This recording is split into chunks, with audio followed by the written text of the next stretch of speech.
Bismillahirrahmanirrahim. Hello, my dear students. How are you? I hope all of you are fine in this situation. That means Corona situation.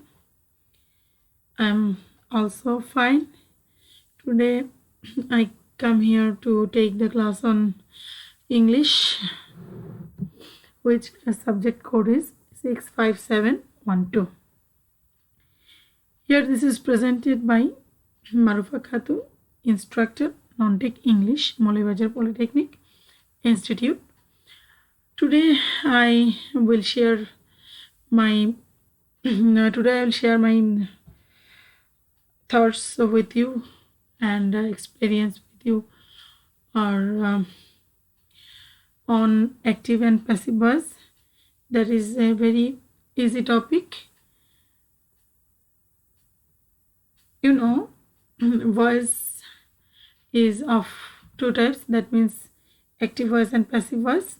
Now welcome to my lesson, and there are two ways to express an action of a subject in relation to its object, that means active voice and passive voice. আমি তোমাদেরকে বলেছি যে voice চেঞ্জটা হচ্ছে এক ধরনের statement. Voice means উক্তি বা বাচ্য যেটাকে বলা হয়, এটা হচ্ছে ওয়ান কাইন্ড অফ সেন্টেন্স। মানুষ সরাসরি বলা এবং একটু ঘুরিয়ে বলা, যেটাকে বলা হয়, that means active voice and passive voice. So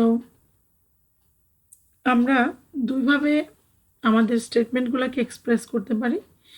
তার একটা হচ্ছে অ্যাক্টিভ ভয়েস এবং নেক্সট সেটা হচ্ছে passive voice. Active voice, here is an example. He sings a song. This is the example of active voice. In active voice sentences, the subject performs the action started by the verb. এখানে সাবজেক্টটা কি হিসেবে perform করবে? সরাসরি action. Subject performs the action started, তাই না, by the ভার্বের মাধ্যমে এটা করবে।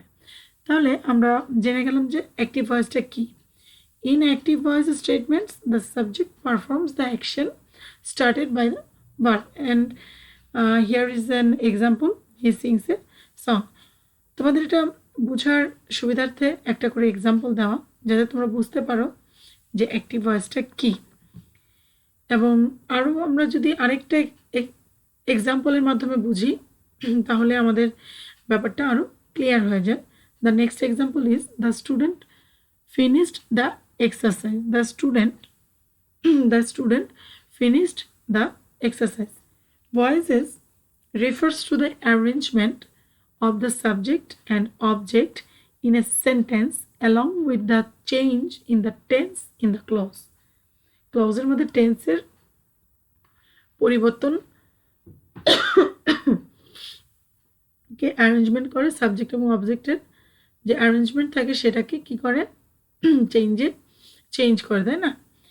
তাহলে আমরা যদি এর পরের স্লাইডে যাই, দেখো কি দেখতে পাচ্ছি। আমি একটু ফাস্ট চলে যাচ্ছি, কারণ এগুলো আমরা শুধু একটু জানার জন্য প্রিভিউ হিসেবে এগুলো দেখছি। আমরা নেক্সট টাইম হয়তো রুলগুলো দেখব, তখন তোমাদের কাছে ব্যাপারটা ক্লিয়ার হয়ে যাবে। এতক্ষণ আমরা অ্যাক্টিভ ভয়েস নিয়ে কথা বলেছি। Now come to the passive voice. Here is the examples. Sami helps Asad. That is active voice, তাই না? এখানে আমরা এই সেন্টেন্সটাকে যদি অ্যাক্টিভ থেকে প্যাসিভে নিতে যাই, মানে আমরা এটাকে যদি প্যাসিভ ফর্মে নিই, তাহলে কি হবে? Asad is helped by Sami, তাই না? In passive voice sentences the subject is acted upon by the verb. Acted upon by the verb, কারণ সাবজেক্টও তখন কি হয়ে যাবে, ভার্বের পরে চলে যাবে।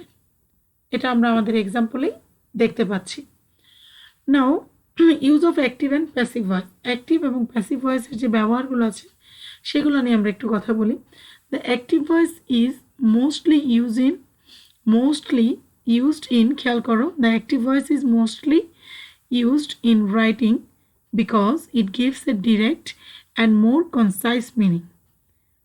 Active voice এবং প্যাসিভ ভয়েসের ব্যবহারটা যদি আমরা দেখি সেক্ষেত্রে বলছে অ্যাক্টিভ ভয়েস কী করে, active voice is mostly used in writing, লেখার ক্ষেত্রে আমরা মেইনলি ব্যবহার করি because it gives a direct and more concise meaning.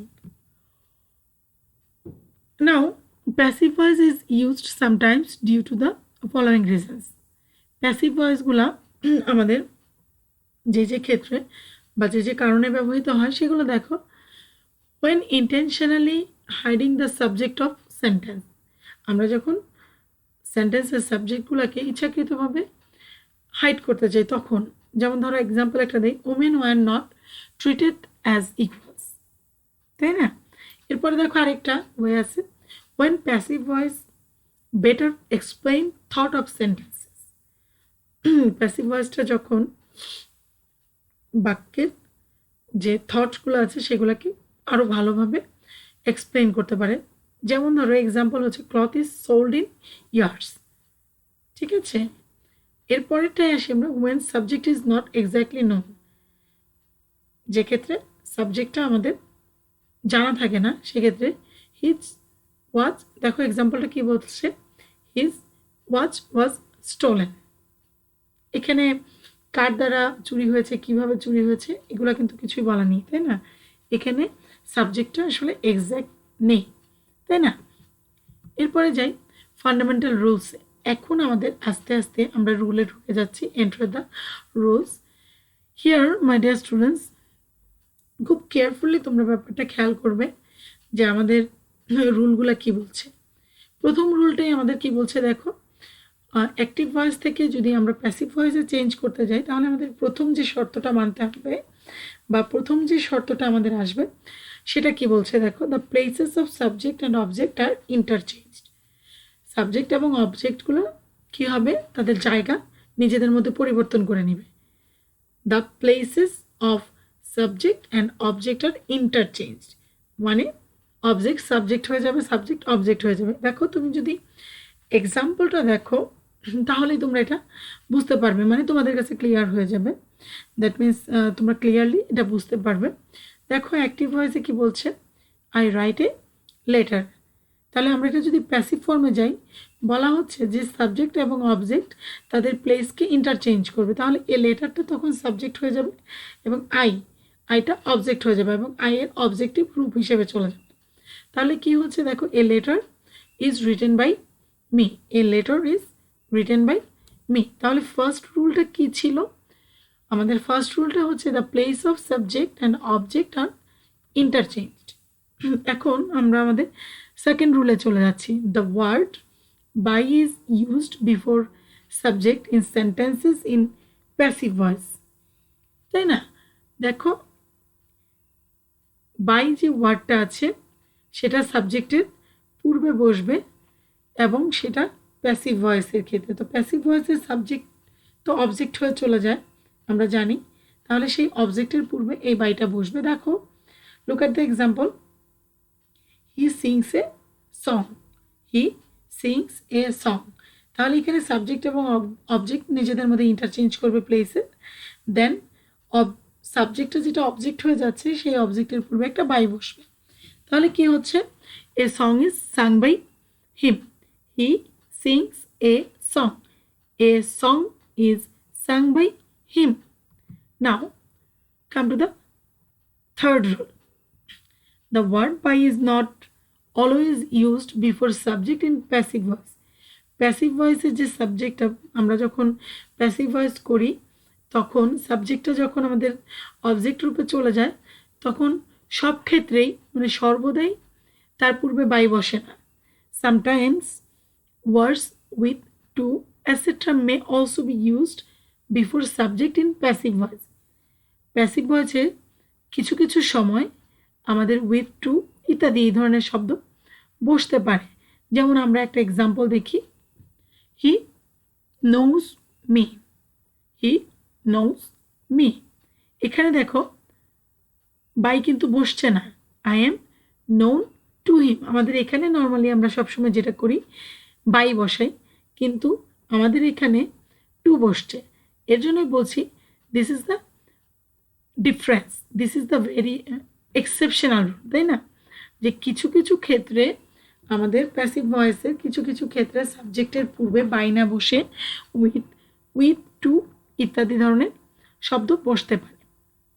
এখন আমরা যাব how to change the voice, that is the rules make structure.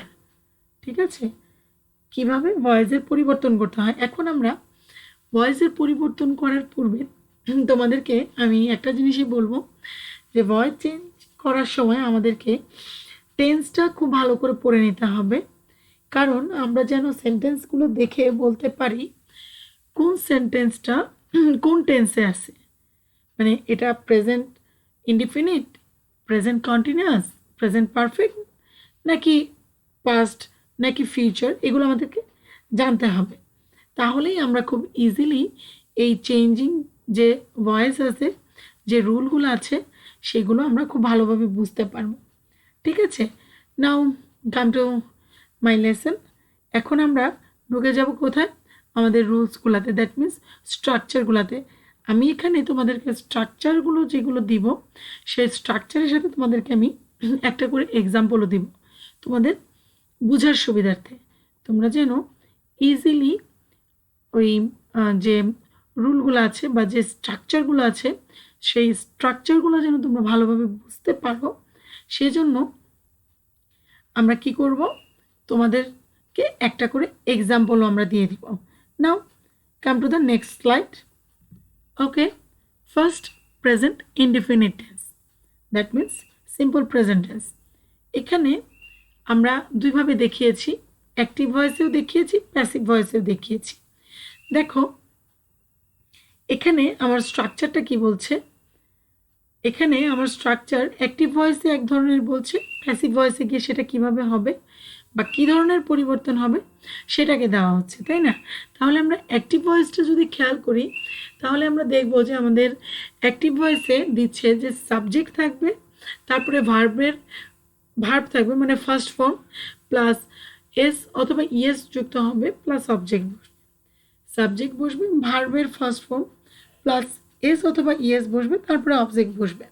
এই জিনিসটাই যখন আমরা প্যাসিভ ভয়েসে চলে যাব, তখন আমাদের এটা হয়ে যাবে অবজেক্ট, দ্যাট মিন্স অবজেক্টটা তো তখন সাবজেক্ট হবে, তাই object plus am is are plus ভার্বের থার্ড ফর্ম ভার্ব অথবা third form plus by plus subject. তাহলে আমাদের অ্যাক্টিভ ভয়েস বলছে subject plus verb plus S অথবা ইএস প্লাস অবজেক্ট, এবং প্যাসিভ ভয়েস বলছে object plus am is are plus verb plus by plus subject. ঠিক আছে, এটা হচ্ছে প্লাস প্লাস হচ্ছে এটা হচ্ছে স্ট্রাকচারালি একের পর এক একের পর এক আমাদের এগুলো যেতে থাকবে। তাহলে আমরা যদি এক্সাম্পল আলোচনা করি, তাহলে আমরা এক্সাম্পলগুলো মাধ্যমেই আমাদের এই স্ট্রাকচারটা তোমাদের কাছে ক্লিয়ার হয়ে যাবে। এখন আমরা এক্সাম্পলটা খেয়াল করি। অ্যাক্টিভ ভয়েসের ক্ষেত্রে যে সেন্টেন্সটা ছিল সেটা প্যাসিভে গিয়ে কেমন হচ্ছে। তাহলে অ্যাক্টিভ ভয়েসে আমাদের আছে she drives my car, she drives my car. এখন প্যাসিভ ভয়েসে গিয়ে সেটা কি হচ্ছে, my car is driven by her, my car is driven by her. দেখো অবজেক্ট আর সাবজেক্ট হয়ে এসেছে, এম ইজ আর বসেছে, বাই বসেছে, সাবজেক্ট অবজেক্ট হয়ে চলে গেছে, তাই তো? ওকে, এটা প্রেজেন্ট ইনডিফিনিট টেন্স। এবার চলে যাই আমরা প্রেজেন্ট কন্টিনিউয়াস টেন্সের ক্ষেত্রে। প্রেজেন্ট কন্টিনিউয়াস টেন্সের ক্ষেত্রে যেটা হবে সেটা হচ্ছে সাবজেক্ট বসবে, এম ইজ আর থাকবে, প্লাস ভার্ব থাকবে, আইএনজি যুক্ত থাকবে, এরপরে অবজেক্ট থাকবে। এটা হচ্ছে আমার স্ট্রাকচার, প্রেজেন্ট কন্টিনিউয়াস টেন্সের স্ট্রাকচার। এখন এটাকে আমরা যদি প্যাসিভ ভয়েসে নিই, প্যাসিভ ভয়েসে গেলে সে কী হবে, অবজেক্ট বসবে, এম ইজ আর তো বসবেই, এর সাথে একটা বিং যুক্ত হবে, being BEING, being, not been, it is being, plus verb plus by plus subject. দেখো কি বসছে, আমার সব কিছুই ঠিক থাকছে, শুধুমাত্র এম ইজ আর এর সাথে একটা বিং বসছে, ভার্বের থার্ড ফর্ম। তোমরা বুঝতেই পারছো নিশ্চয়ই ফার্স্ট ফর্ম এবং থার্ড ফর্মটা কি। ফার্স্ট ফর্মটা হচ্ছে ভার্বের বেস ওয়ার্ড বসবে, আর থার্ড ফর্ম হচ্ছে প্রেজেন্ট পাস্ট পার্টিসিপল। তাই না? প্রেজেন্ট, পাস্ট, পাস্ট পার্টিসিপল, এই থার্ড ফর্মটা হচ্ছে পাস্ট পার্টিসিপল ফর্ম, ঠিক আছে? তারপরে বসবে বাই প্লাস সাবজেক্ট। তাহলে আমরা এক্সাম্পলে চলে যাই। I am writing a letter, এটা হচ্ছে আমার প্রেজেন্ট কন্টিনিউয়াস টেন্স, তাই না? তাহলে I am writing a letter, তাহলে এটা আমার যখন প্যাসিভ ভয়েস হবে, প্যাসিভ ভয়েসে কী হবে? A letter is being written by me. এটা নিশ্চয়ই তোমাদেরকে আমার আর ভেঙে ভেঙে বলতে হবে না। A letter is being written by me. এরপরে আমরা চলে যাই আমাদের নেক্সট রুলে, প্রেজেন্ট পারফেক্ট টেন্স। আমরা প্রেজেন্ট পারফেক্ট টেন্স তো জানি, কি থাকে? সাবজেক্ট থাকবে, একটা হ্যাভ বা হ্যাজ থাকবে, তারপরে ভার্বে থার্ড ফর্ম থাকবে, প্লাস অবজেক্ট থাকবে। যেমন she has finished the work, যেমন শি হচ্ছে এখানে সাবজেক্ট, হ্যাভ বা হ্যাজ যে কোনো একটা বসবে, ভার্বে থার্ড ফর্ম মানে finished third form past participle form, এবং অবজেক্ট দ্য ওয়ার্ক। এখন এটাকে আমরা যদি প্যাসিভ ফর্মে নেই তাহলে কি করতে হবে? অবজেক্ট বসবে, হ্যাভ বা হ্যাজ বসবে, এর সাথে একটা বিন বসবে। এবার বিন নয় কিন্তু, এবার বিন, BEEN, বিন বসবে, ভার্বের থার্ড ফর্ম বসবে, প্লাস বাই যুক্ত হবে, প্লাস সাবজেক্ট। ক্লিয়ার? তাহলে এক্সাম্পলটা আসছে, the work has been finished by her, the work has been finished by her. এখন আমরা চলে যাই পাস্ট টেন্সে। কি আমাদের প্রেজেন্ট টেন্সগুলো ক্লিয়ার তো সবার কাছে? হ্যাঁ, প্রেজেন্টেরগুলো আমি আশা করি তোমাদের সকলের কাছে ক্লিয়ার এবং তোমরা সকলে খুব ভালোভাবে বুঝতে পেরেছো। এখন আমরা আমাদের নেক্সট রুলে চলে যাই, যেটা আমাদের পাস্ট টেন্সের ক্ষেত্রে আমরা ব্যবহার করি। তাহলে দেখো পাস্ট ইনডিফিনিট সেন্টেন্সের ক্ষেত্রে কীভাবে করবো আমরা পাস্ট ইনডিফিনিট টেন্স, যেটা আর কি। দেখো আমরা আগে স্ট্রাকচারটা দেখি, অ্যাক্টিভের ক্ষেত্রে কেমন থাকতে পারে, দেন প্যাসিভে কী হবে। অ্যাক্টিভের ক্ষেত্রে যেটা থাকবে সেটা হচ্ছে একটা সাবজেক্ট থাকবে, ভার্বের সেকেন্ড ফর্ম থাকবে, অবজেক্ট থাকবে। Second form means past form থাকবে। তাহলে সাবজেক্ট দেখো শি কিল্ড, কিল থেকে killed, she killed a snake. এটাকে যখন আমরা প্যাসিভ ভয়েসে নিয়ে যাব তখন এটা কি হয়ে যাবে? অবজেক্ট বসবে, ওয়াজ অথবা ওয়্যার বসবে, ভার্বের থার্ড ফর্ম বসবে, বাই বসবে, সাবজেক্ট বসবে। কি কি বলেছি? অবজেক্ট থাকবে, ওয়াজ অথবা ওয়্যার থাকবে, তারপর ভার্বের থার্ড ফর্ম বসবে, তারপরে বাই বসবে, তারপরে সাবজেক্ট বসবে। তাহলে এক্সাম্পলটা কি বলছে? A snake was killed by her. অ্যাক্টিভে ছিল শি কিল্ড এ স্নেক, প্যাসিভে এসে সেটা হয়ে গেল a snake was killed by her. চলে যাই আমরা নেক্সট রুলে, পাস্ট কন্টিনিউয়াস সেন্টেন্স। দেখো পাস্ট কন্টিনিউয়াসটা আমরা কীভাবে বুঝবো? একটা সাবজেক্ট থাকবে, ওয়াজ অথবা ওয়্যার থাকবে, ভার্বের ফার্স্ট ফর্ম থাকবে, আইএনজি যুক্ত হবে, অবজেক্ট হবে। ক্লিয়ার? তাহলে এক্সাম্পলটা দেখলে একদম ক্লিয়ার হয়ে যাবে। হি ওয়াজ ড্রাইভিং এ কার, হি হচ্ছে সাবজেক্ট, ওয়াজ অথবা ওয়্যার যে কোনো একটা বসবে, ড্রাইভিং মানে ড্রাইভের সঙ্গে আইএনজি যুক্ত হয়েছে, ড্রাইভ ভার্বের বেস ফর্ম ফার্স্ট ফর্ম, তাই ড্রাইভ বসলো, ড্রাইভের সাথে আইএনজি যুক্ত হবে, প্লাস অবজেক্ট হচ্ছে এ কার। এখন আমরা যদি এই অ্যাক্টিভকে প্যাসিভ ফর্মে নেই তাহলে সে কী হবে? প্যাসিভ ফর্মে যখন যাবে তখন সে হয়ে যাবে অবজেক্ট প্লাস ওয়াজ অথবা ওয়্যার, এর সঙ্গে একটা বিং যুক্ত হবে, BEING being, BEING being, plus ভার্বের third form plus by plus subject. তাহলে এখানে যদি আমরা এক্সাম্পলটা একটু খেয়াল করি তাহলে আমাদের কাছে এটা ক্লিয়ার হয়ে যাবে। দেখো এক্সাম্পলটা খেয়াল করি, a car was being driven by হিম।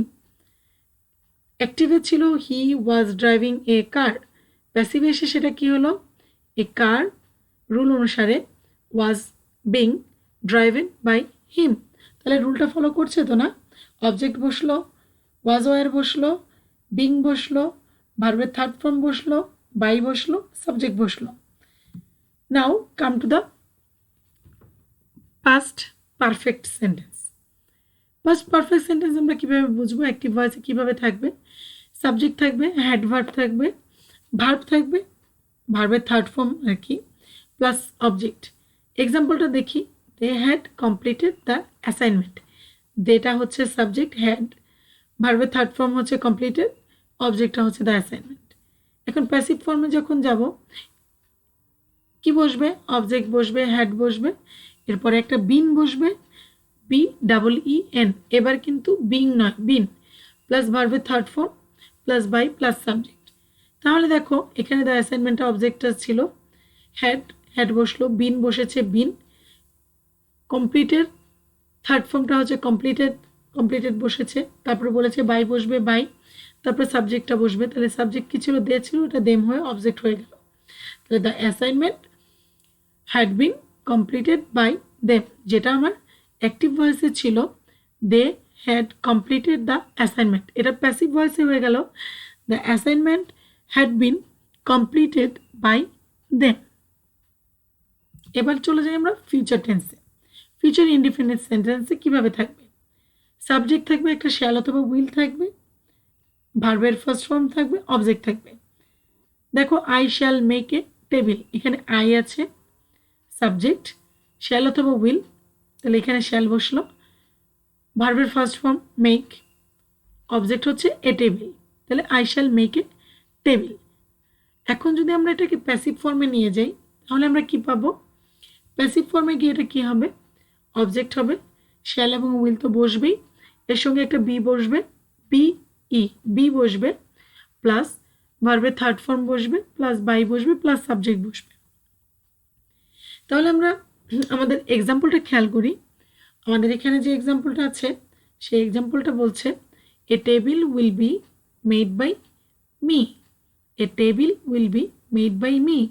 এ টেবিলটা এখানে অবজেক্ট ছিল, চলে এসেছে, উইল বসে গেল, শ্যাল অথবা উইল বসলো, এরপরে বি বসলো, মেক ছিল, মেকের থার্ড ফর্মটা হচ্ছে মেড, তারপরে রুল অনুসারে একটা বাই বসলো, আর সাবজেক্টটা বসে গেল, এখানে আই ছিল, আইটা অবজেক্ট হিসেবে যেহেতু এসেছে তাই এটা মি হয়ে গেল। এবার আমরা ফিউচার পারফেক্ট সেন্টেন্সে যাব। সরি মাই ডিয়ার স্টুডেন্টস, আমি এখানে একটা স্লাইড মেবি স্কিপ করে গেছি। এখানে তোমাদের ইনডিফিনিটের পরে ফিউচার কন্টিনিউয়াস আসবে, তো ফিউচার ইনডিফিনিটের পরে যে কন্টিনিউয়াসটা আসবে, সরি আমি একটা রুল স্কিপ করে গেছি, আমি সেটা তোমাদেরকে বলে দিচ্ছি, তোমরা একটু নোট করে নিও। ফিউচার কন্টিনিউয়াস সেন্টেন্স এখানে অ্যাক্টিভ ভয়েসের ক্ষেত্রে কি হবে এবং প্যাসিভ ভয়েসের ক্ষেত্রে কি হবে আমি তোমাদেরকে বলে দিচ্ছি। অ্যাক্টিভ ভয়েসে হবে সাবজেক্ট প্লাস শ্যাল অথবা উইল বি, শ্যাল অথবা will be plus verb plus ভার্বের first form plus I N G plus object. That means I shall be making a table. Example আমি এটাই রাখলাম তোমাদের সুবিধার্থে, I shall be making a table. এটা যখন আমি প্যাসিভ ভয়েসে চলে যাব তখন অবজেক্ট বসবে, শ্যাল উইল বসবে, বি বসবে, শ্যাল উইল বির সঙ্গে একটা বিং যুক্ত হবে, shall be being, BEING being, plus ভার্বের third form plus by plus subject. তাহলে অ্যান্সারটা মানে এক্সাম্পলটা কি হয়ে যাবে, a table will be being, a table will be being made by me. তোমরা একটু প্লিজ কাইন্ডলি লিখে নাও ফিউচার কন্টিনিউয়াস সেন্টেন্স। আমি আসলে ব্যাপারটা এখানে অ্যাড করতে পারিনি, মানে আমি খেয়াল করিনি, আমার এটা খেয়াল করা উচিত ছিল। যাই হোক তোমরা একটু প্লিজ নোট করে নাও ফিউচার কন্টিনিউয়াস সেন্টেন্স, টপিক নেমটা উপরে আসবে, ফিউচার কন্টিনিউয়াস সেন্টেন্স।